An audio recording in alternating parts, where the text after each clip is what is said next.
Magandang tanghali po. Kaya ako tumalon kanina, baka hindi ako kita ron sa likuran eh. Maraming salamat sa ating tagapagpakilala na 2 beses nang nakakaligtas sa kulungan. Darating ang araw, mapupuruhan ka rin. Biro lang po.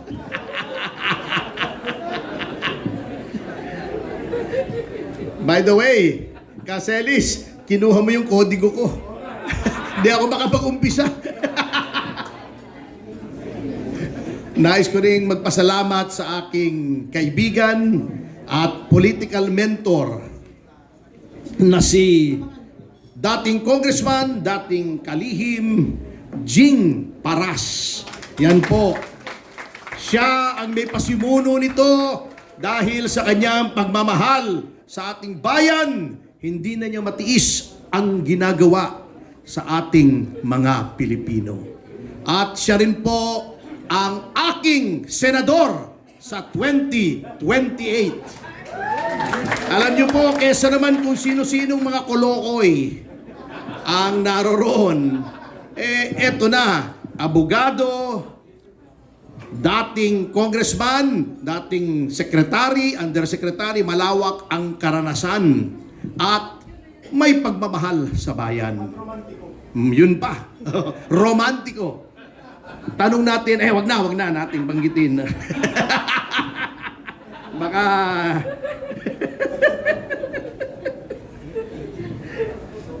anyway, mga kasama,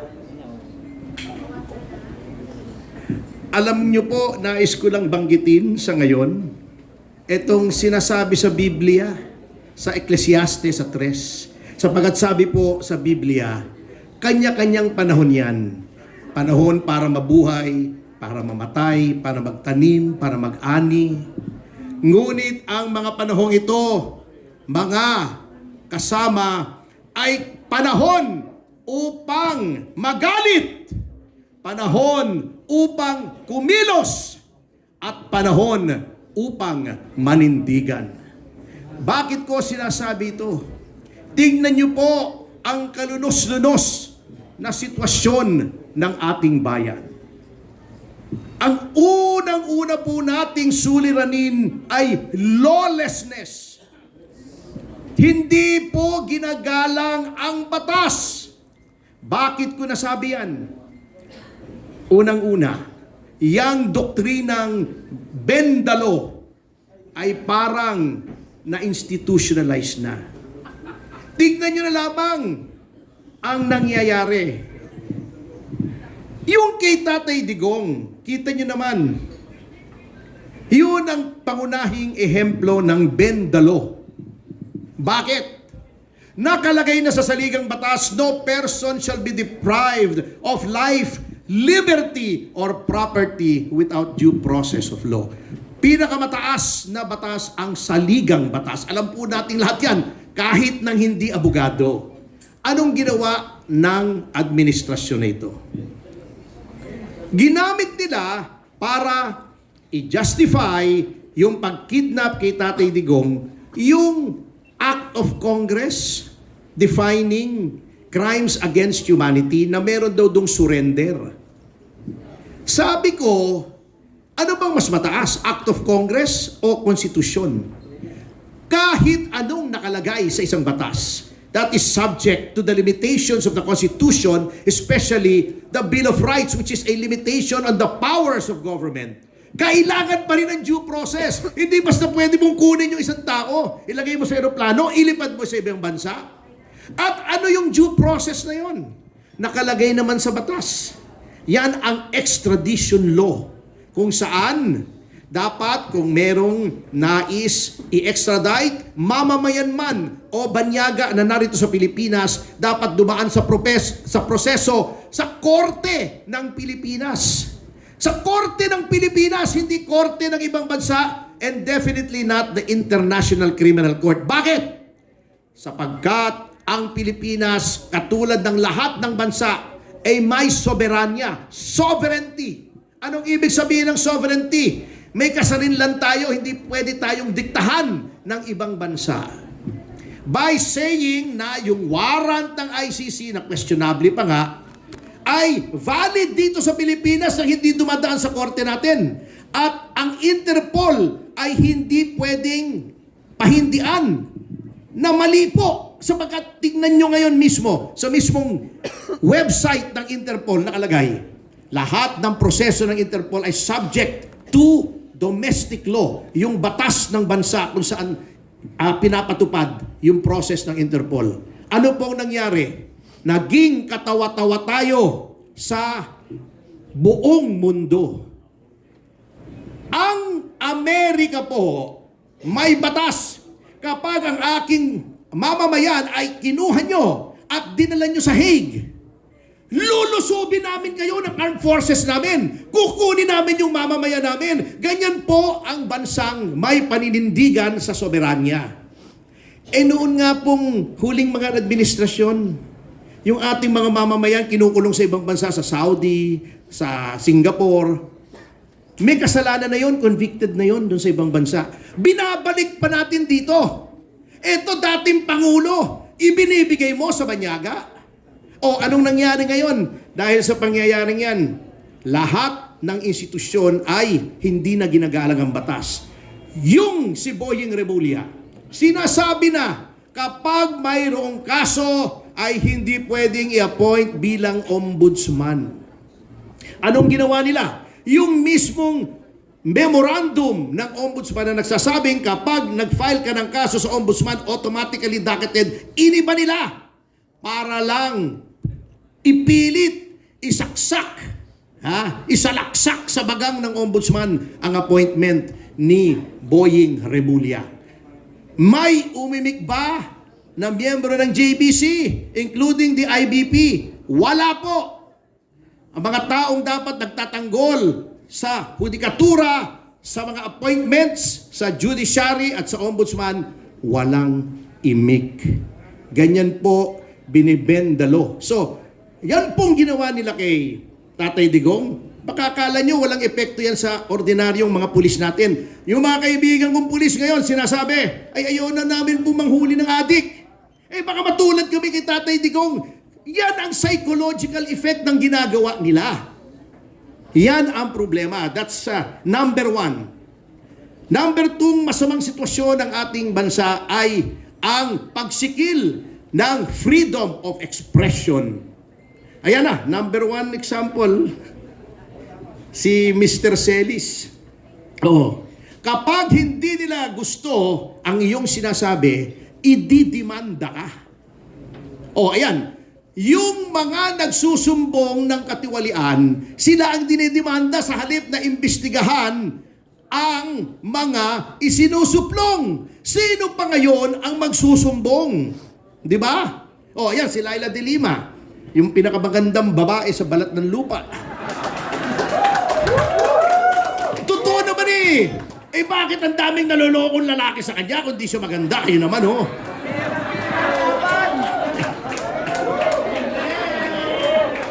Tawa ng tawa si Caceres kung hindi ko pa alam. Rush mo yun.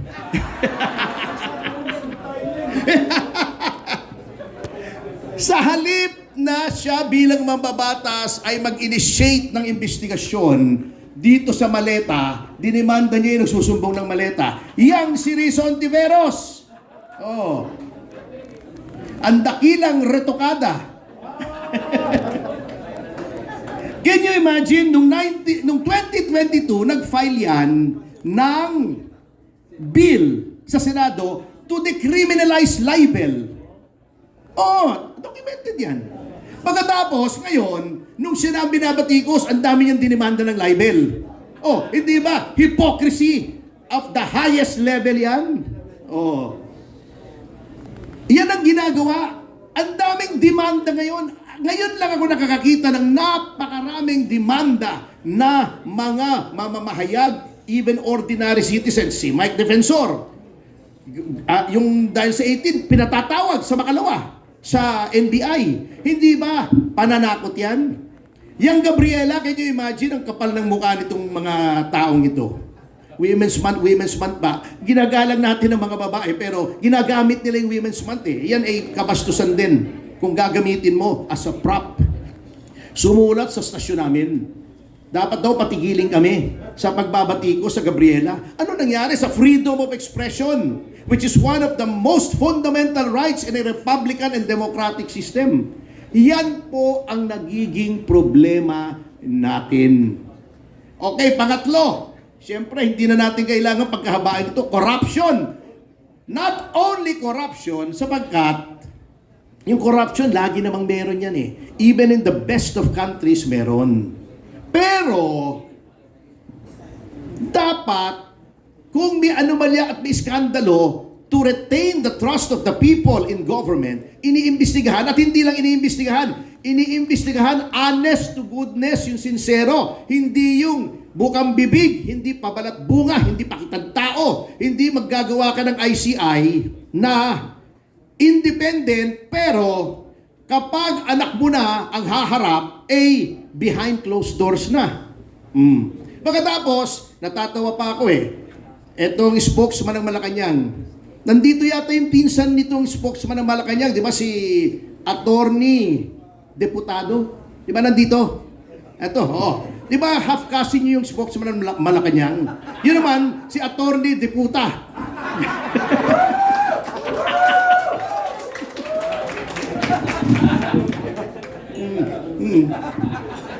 Half cousin niya.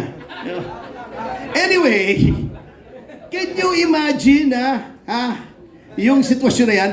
Pagsabi ba naman, Independent Commission on Infrastructure, pero sabi, nag-submit ng report sa Malacanang at nire-review daw ng Malacanang. Akala ko ba independent? Niloloko tayo, mga kasama. Pagkatapos na naghihiling ng ICI, si Vince Dizon na alter ego ng presidente, lagi nandoon. Siya nag-iimbestiga, paano naging independent? Niloloko lang tayo, mga kasama. Which brings me to the fourth and last situation natin na apektado tayong lahat, yung ating ekonomiya. Alam niyo po, yung kanilang laging sinasabi na tayo ay maraming resources, maraming talented na mga tao, workforce, etc. Alam niyo po, lahat ng bansa, marami po niyan. Ang isang alas na kailangang magkaroon ang isang bansa ay kumpiyansa ng investors, kumpiyansa sa gobyerno, kumpiyansa na kapag nagpasok sila ng pera dito at nagbayad sila ng buwis, hindi nanakawin yung buwis. Papaano magkukumpiyansa kung yung flood control, sino papasok na siraulong investor dito sa Pilipinas? Kung puro baha dahil dinanakaw yung flood control. Kung ang mga tao mahihirap, hindi matrain, yung educational system natin masama. Dahil inuuna yung infrastructure. Can you imagine? Yung 2025 nagpalusot pa. Ayon sa konstitusyon, ang dapat pinakamataas na budget ay ang edukasyon. Ginawa nila ang pinakamataas ay DPWH para marami silang nakawin. Nagpapalusot pa. Pati yung budget noong PNPA at saka ng PMA nilagay sa education, DND yun at saka DILG. Yan po ang problema. Kaya po, nakakahiya ang growth rate ng Pilipinas. Alam nyo po yung mga Vietnamese, 50 years ago nagpapatayan sila. Ngayon, anong growth rate nila? 7.6%. Tayo, 3.3. 3.3! Kulela tayo! Ang nakatalo lang sa atin, Myanmar. Can you imagine? Baka matalo pa tayo niyan next year pag hindi tayo nagbago At saka, Laos. Laos yun Biro yun lang ang nakatalo sa atin. Yun lang ang natalo natin na growth rate. Bakit? Kasi walang pumupuntang turista bukod sa ang perception ay mataas ang kriminalidad na totoo naman, ay ang pinopromote yung mukha ng tourism secretary. Anong pakialam ko naman kung ako ay taga-China O taga Thailand, pupunta sa Pilipinas para tingnan yung mukha ni Frasco. Anak ng teteng naman, hindi naman yun ang pinunta ko rito eh. Oh. Yun po ang problema, wala pong kumpiyansa. Kaya naghihirap ang ating bayan, dinadaan pa sa lokohan. Naghihirap na tayo, nagparty pa bago pumunta sa New York. Bago pumunta sa New York, ang balita ko, 2 pang jet ang dala. Bukod dun sa official jet, dala pa yung jet na ginamit para dalhin si Tatay Digong sa Netherlands, parang backup. Antindi, ano? Hindi bali yung sasakyan mo, may backup. Ito, eroplano mo, may backup.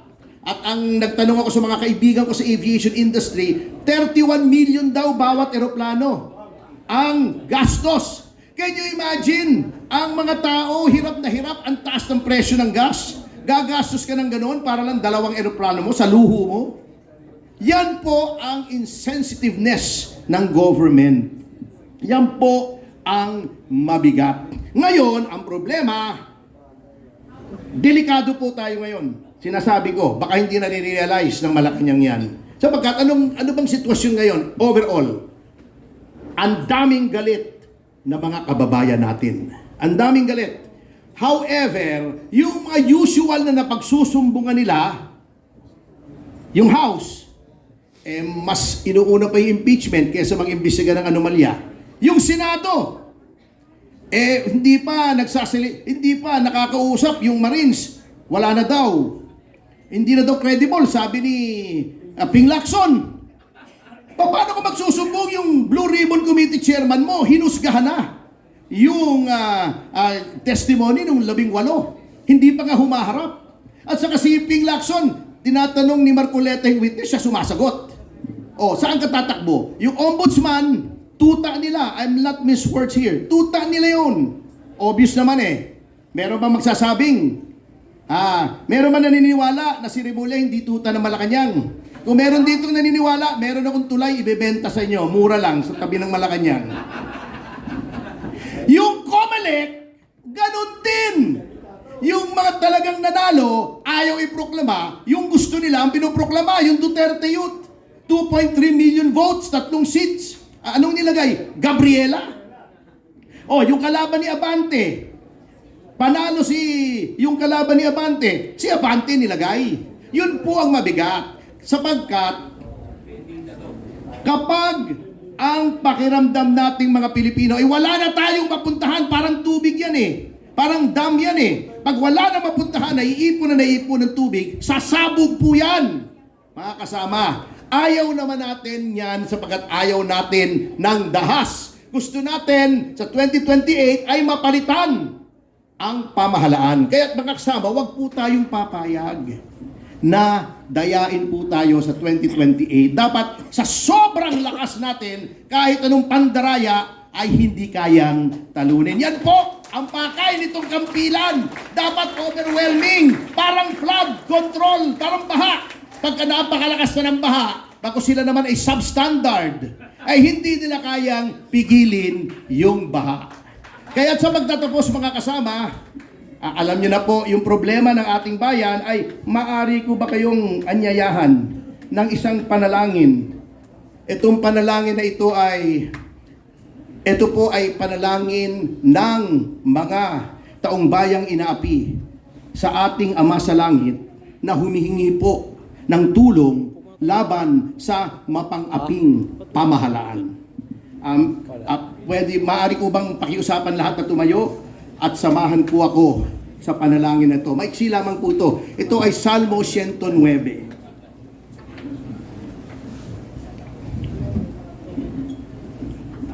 O Diyos na aking pinapupurihan, dinggin ninyo ang aking panawagan.